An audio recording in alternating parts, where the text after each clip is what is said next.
Welcome to The Pivot Place. I'm your host, Victoria Coit, strategist, pivot advocate, and believer that your next breakthrough is just one shift away. Here, we dive into bold conversations with leaders, creatives, and changemakers, exploring the moments that redefine careers, businesses, and lives.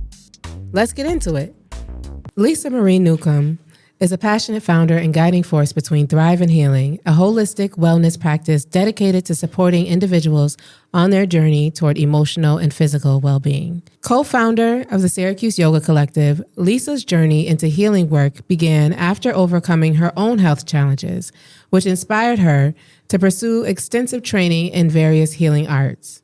She firmly believes that true healing happens when we address the whole person, mind, body, and spirit, and create safe, nurturing spaces where transformation can occur naturally.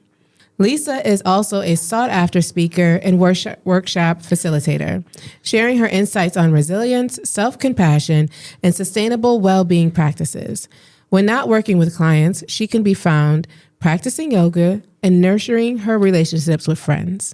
Welcome, Lisa. Thank you for having me. Absolutely. My pleasure. I am so looking forward to our conversation. So am I. I love that introduction. Good. I'm glad you did. Glad it's up to your liking. So, Lisa, where do we start? Tell me about yourself. That's a heavy question, right? So I believe that my purpose, I'll start there, right? That's a good start. That my overarching purpose in life is to create wellness spaces, safe spaces for others to heal. Mm-hmm. And that looks like various different things. So it started with myself first, as it should. Right? Yeah. Many of us, the reason that we're in the businesses that we are, or we do the work that we do, is because there's some kind of personal attachment to it, right? Whether a family member has experienced it or we've experienced it ourselves. So I would say that I'm a healer, and that looks like various different things. Absolutely. Mm-hmm. Yeah. So this conversation could go 35 different ways. So just let's both brace ourselves. Okay. Yeah. As a healer, first of all, where are you from? I'm from Syracuse. Okay. I feel like you just appeared in my life one day. Did I? And I did not know where you came from. I've never seen you before, right? Yeah. And this was like some years back. I was with a friend, and she's like, Lisa. And then a couple of days later, I was with somebody else, and they're like, Lisa. And I'm like, well, I guess I know Lisa now. Yeah. We're going to get to know each other, right? And so I can appreciate that. So you're from Syracuse. You grew up here. Mm-hmm. All right.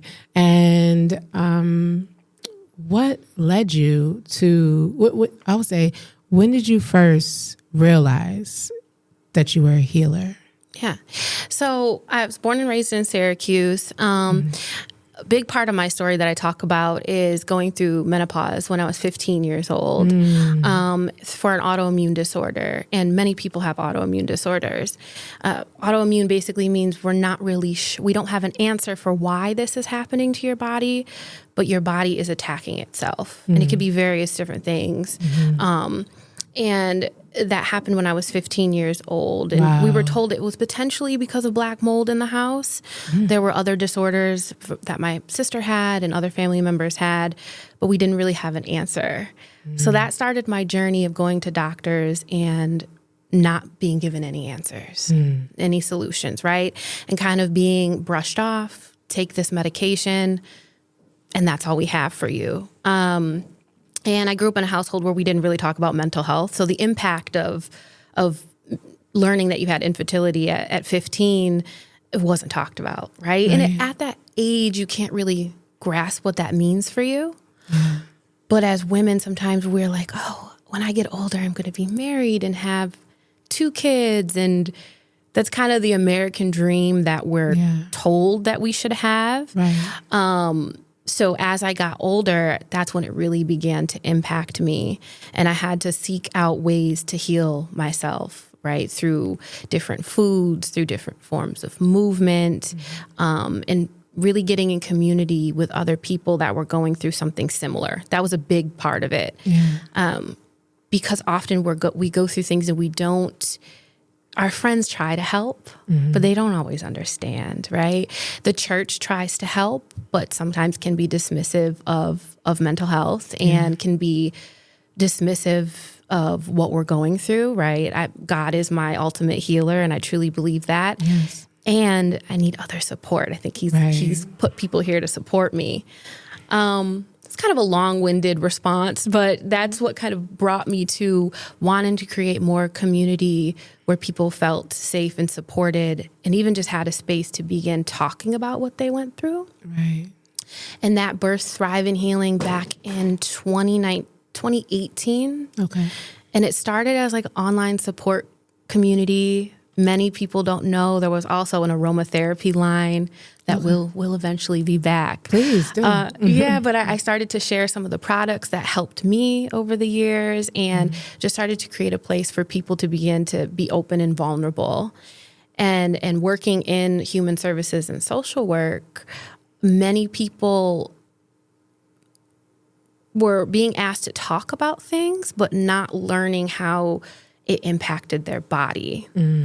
That's where yoga came into play. Okay. Right? So that's where that pivot started to happen, where I'm like, sitting and talking about this is great, but how do we notice how this has impacted my body and maybe created an autoimmune disorder in my body, right? That's huge. That's huge. Yeah. I have like 5 questions from that. One is, you're 15.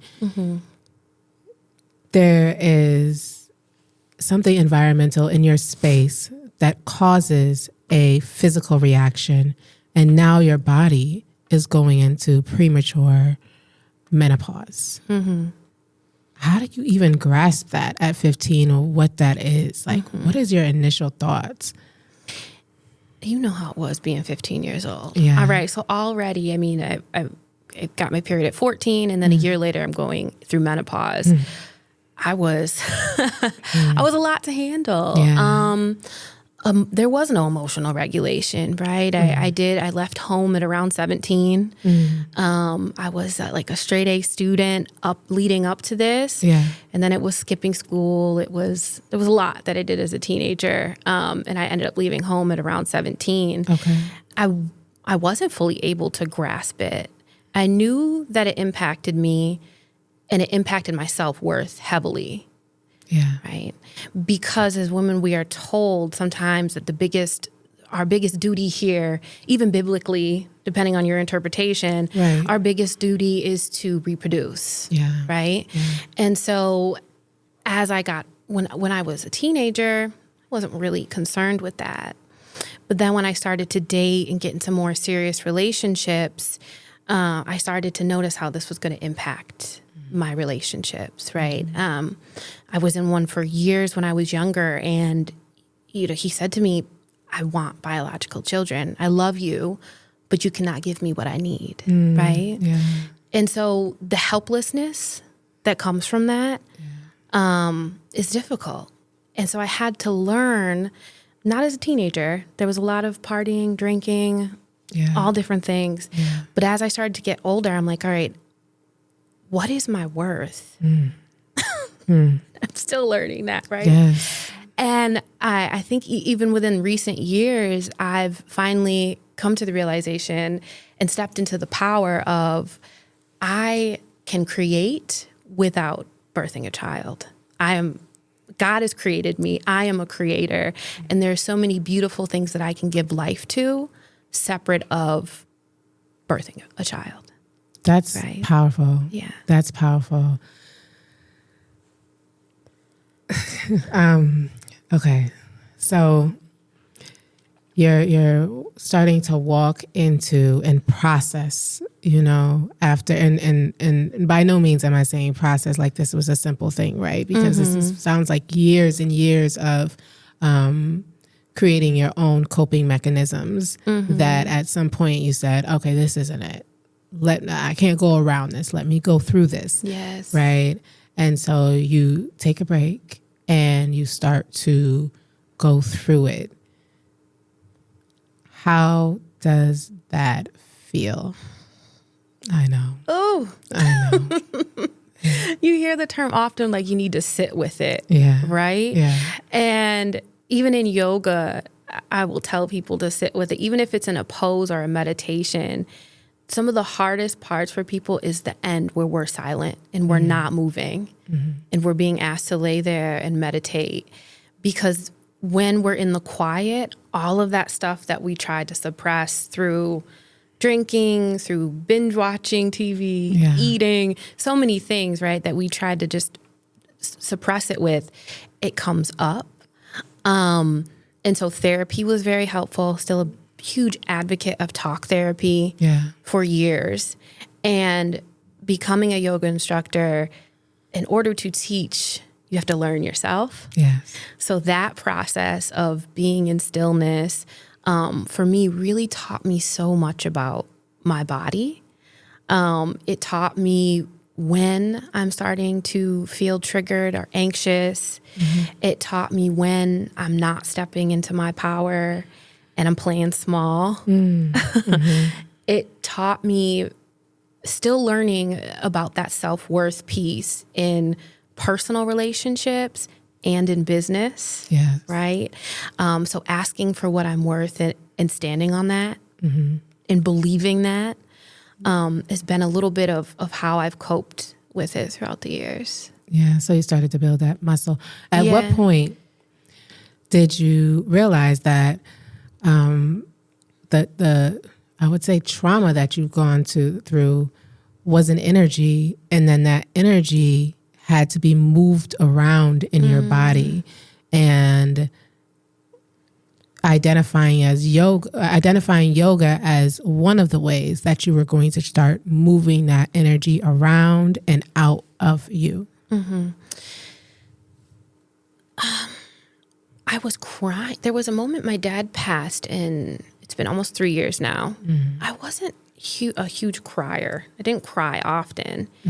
And when that happened, I feel like I hit a wall. Like everything came up, and I was just constantly crying, right? I think maybe that was the grief, was the push that I needed to start to move some of that out. And I would just let it happen, right? And it was painful and it hurt, but a few minutes later, all right, it's released. And I started to see the more that I was doing the yoga practices and the breath work, a lot of anger was getting released as well.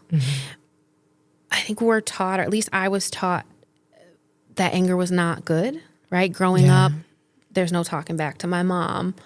And talking back was just speaking up and saying, hey, I don't like this, right? Couldn't do that, right? So as women, we're taught to kind of like play nice, play small. If we speak up for ourselves, we're angry or bitter or resentful. So anger's been an emotion that I've been allowing myself to feel and allowing it to move through me in a healthier way. So that can look like an intense workout and listening to some music that just, really lets it out of my body. That can look like me journaling and say all the stuff that I wanted to say in that text message. I'm just going to write it down on paper, right? But not swallowing it and letting it live in my body. And it shows. It shows, right? I've had friends come up to me or people that I didn't even know that well. They're like, hey, your light's been a little dim. We can see that in our bodies very easily. Absolutely. And at the point of, you're using yoga as a tool for your own healing, at which point are you like, I feel like I'm at a stage that I want to become a yoga instructor and assist other women in this healing journey as well. And I feel, worthy, qualified to even step into this space. I don't know if there was one certain moment that I did that.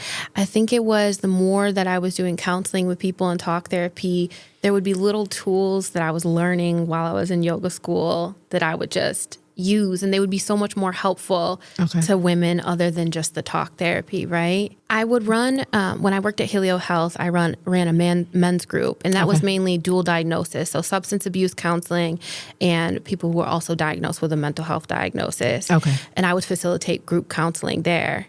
And there's a form of therapy. I'm not a licensed therapist as of yet, but we would use DBT skills, which is dialectical behavioral therapy. And that is where you will use the body as a tool. Like you'll use breath work and different things like that and not just talk therapy. So I found how helpful that was. And I'm like, oh, where can I go with this? Traditional forms of education don't always teach you how we can use the body to heal, right? And so that is where I found my yoga school and decided to take that route. All right. And where did you go to yoga school? It was Soul Work, based out of Costa Rica. Oh, okay. Yes. I didn't go to Costa Rica. I wish I did. I did it all virtually before, because COVID was coming on. So hopefully I hope to go there. But yeah, absolutely. And have a whole yoga retreat there. I can see that in Costa Rica. It's a beautiful, beautiful place. Yes. So, okay. So we're talking about a pivot into becoming a yoga instructor. Let's fast forward a little bit to what you're up to today and also where you want to go in the future. Yeah. The goal was always to have my own private practice, to take that journey and become licensed. I'm not so sure anymore. I pivoted a few different times, and right now, Thrive in Healing, I am seeing clients for wellness coaching, for yoga, and then I also do consulting. So my years of doing group counseling and case management have been helpful for me to consult with other organizations that do that work to help them build out their systems. And then also do wellness retreats for them. So like staff wellness retreats, a little bit of culture coaching, things of that sort.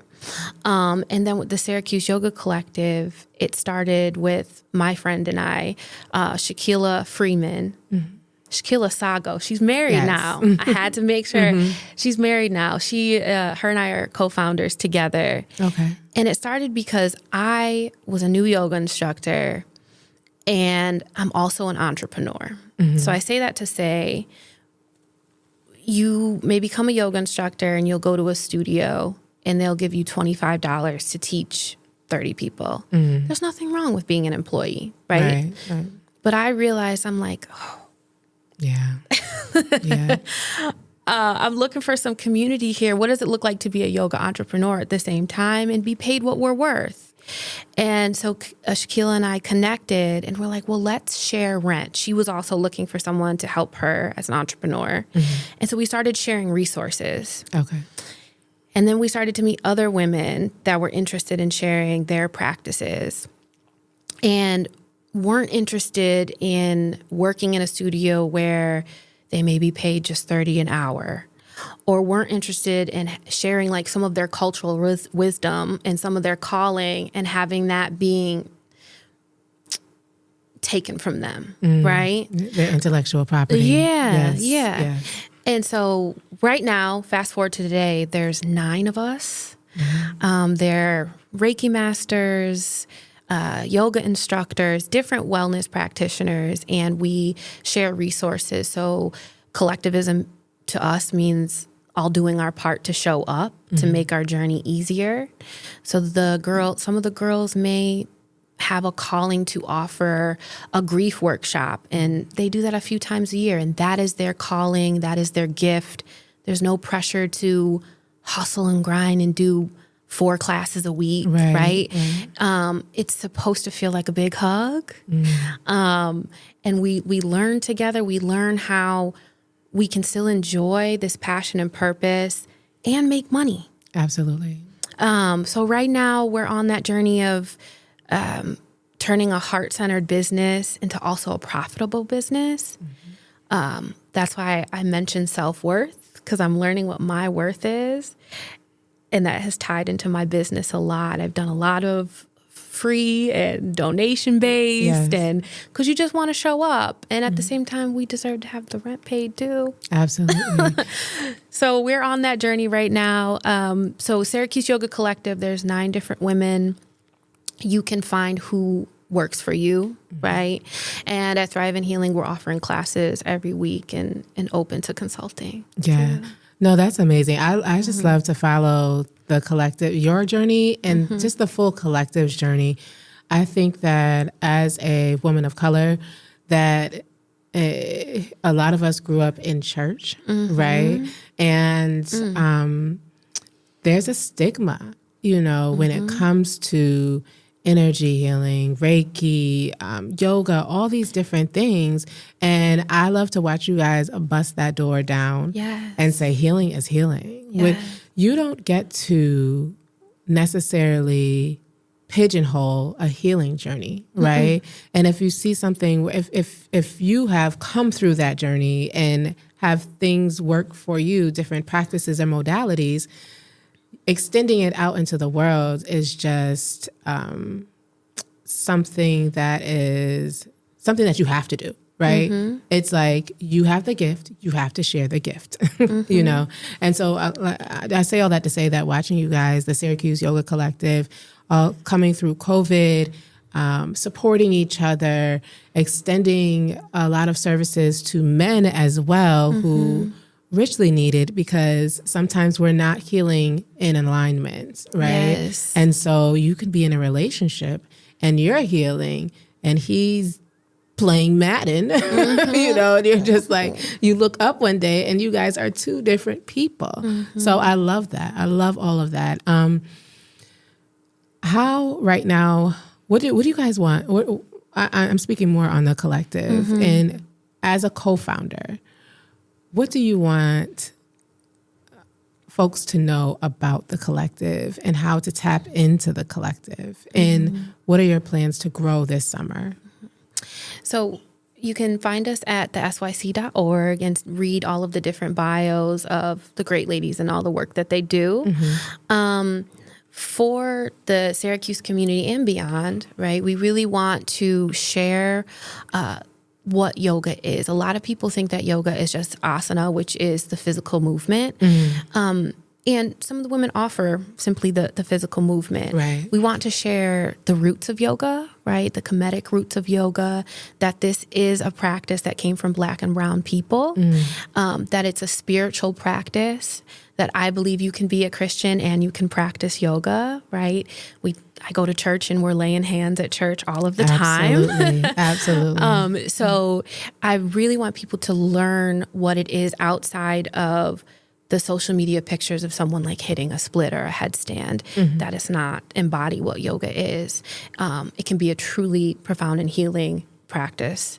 And it's for everybody. And what I mean by that is, having autoimmune disorder, my body has looked so different over the years, right? And I've loved it. And haven't stopped my practice and haven't stopped showing up throughout those years. Part of that is due to yoga, right?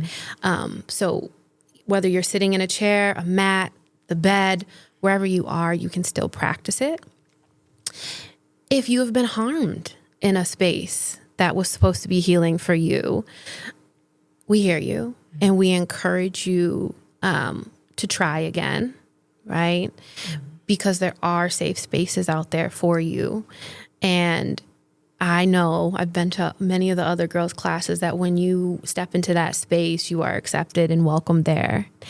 And our goal is to, by 2026, have our own yoga school. Oh, I love that. Yes. I just got goosebumps. Yes. That is amazing. So we're not hoping, we are going to continue our journey because of the level of certification you need to teach other people to be yoga instructors. Okay. So a few of us are on that journey to get that certification.